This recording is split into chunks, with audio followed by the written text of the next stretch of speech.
Hello, good evening. The River Thames has been transformed by a spectacle not seen for centuries as more than 1,000 boats joined the royal pageant to mark the Queen's Diamond Jubilee. Hundreds of thousands of people turned to the riverbanks into a sea of red, white and blue as they cheered the royal barge. David Cameron said not even the wind and rain had dampened people's spirits. Our royal correspondent, Nicholas Witchell, has more.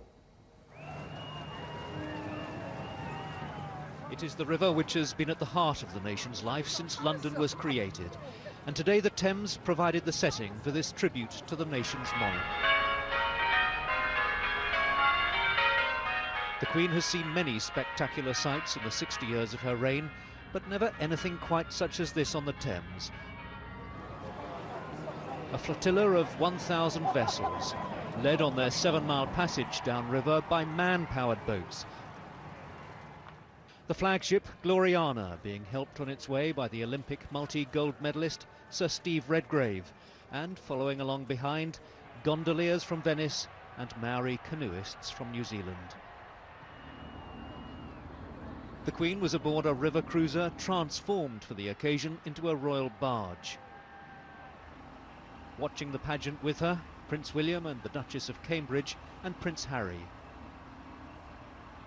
Other members of the royal family were on other vessels.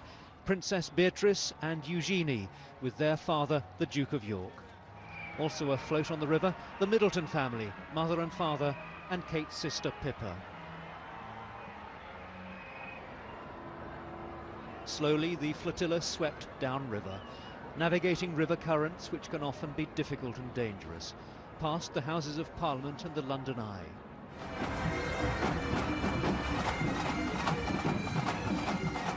Behind the man-powered vessels came boats of all shapes and sizes with all sorts of cargoes. Among them, some of the Dunkirk little ships with their echoes of service and self-sacrifice from the Second World War.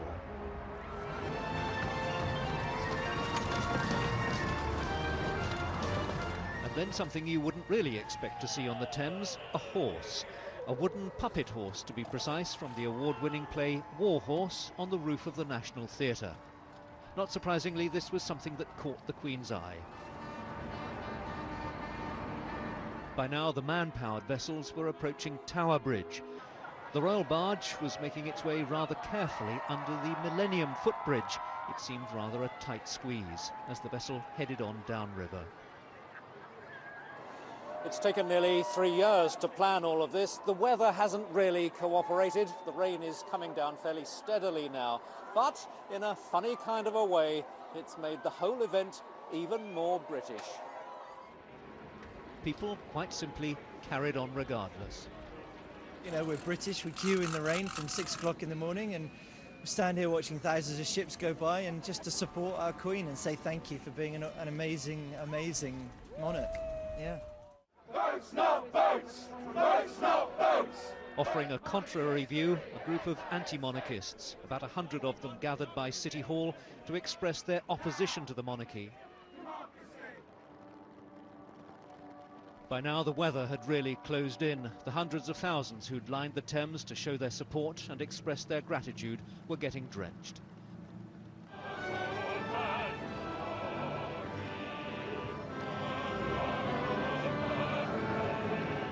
But there was a pageant to conclude, and it was finale time.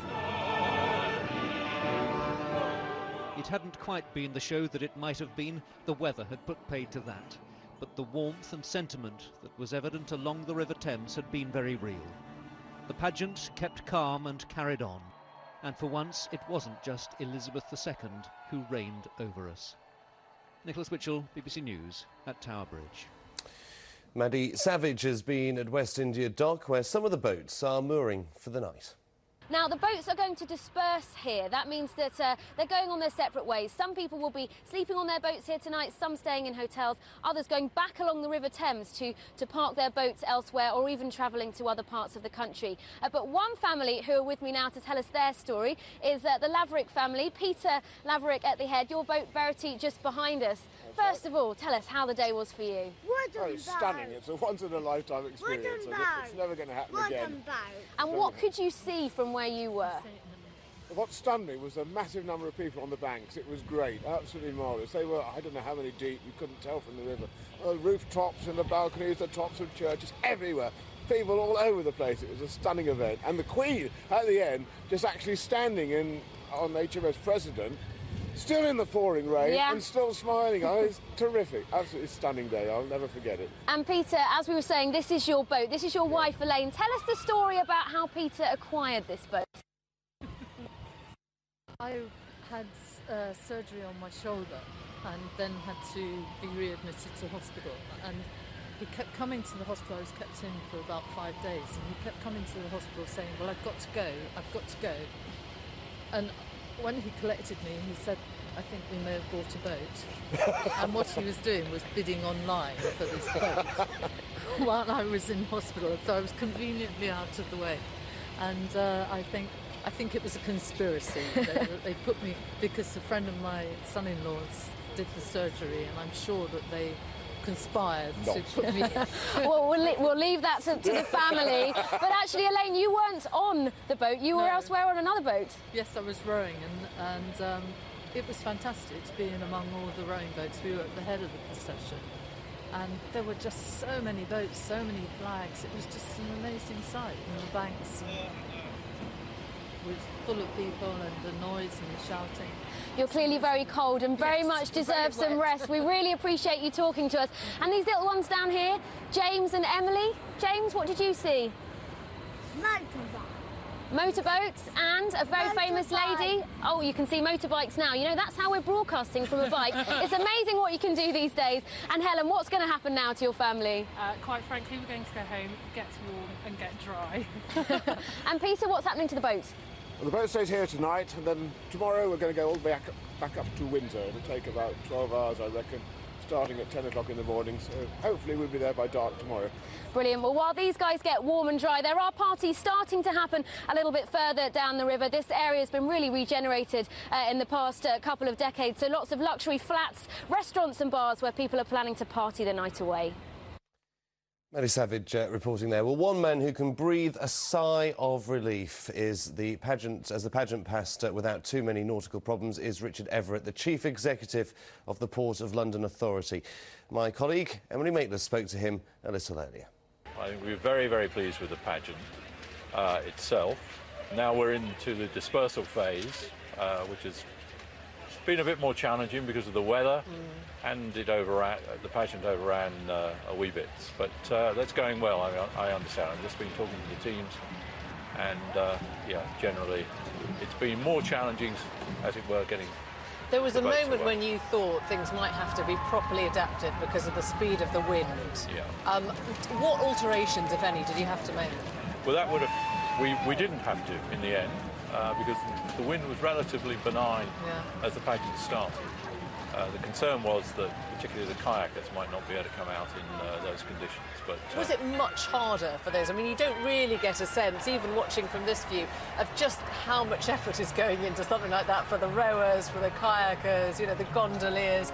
That makes it much harder, does it? Yeah, and they've had the wind against them pretty well the whole way because it was an easterly wind. They had no tide because the barrier was in, which was a plus in many ways. But now, explain to us, because this is something that not many people be aware of. You actually control the speed of the tide by putting the barrier down, is that right? Yes, the barrier. Well, we don't put the barrier down. The Environment Agency were doing their annual test today, which was very convenient. But essentially, there is no tide running at the moment because the barrier is still there.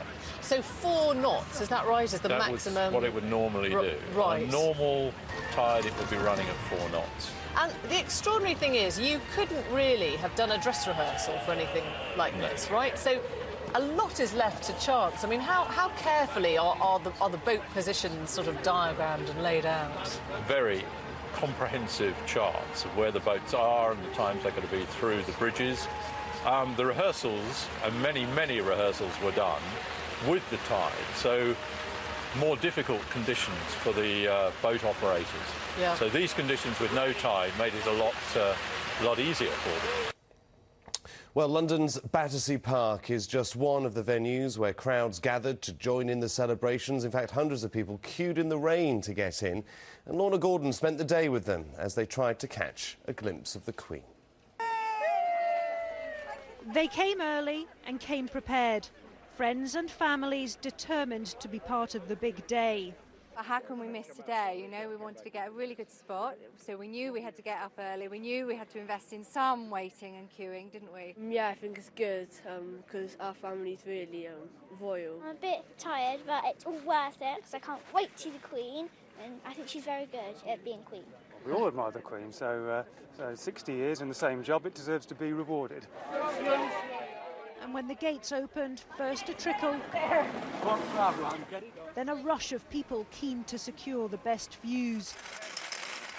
Chairs and blankets marking their spots. Jubilee! We're all really excited. We all came down for the other two Jubilees. This is my third one. I've done the silver, I've done the gold, we're on the diamond. So we're waiting for another good 10 years and we'll do the next one. Along the Thames, the banks and bridges taken over, and then a sea of waving flags when the Queen came into sight, and cheers.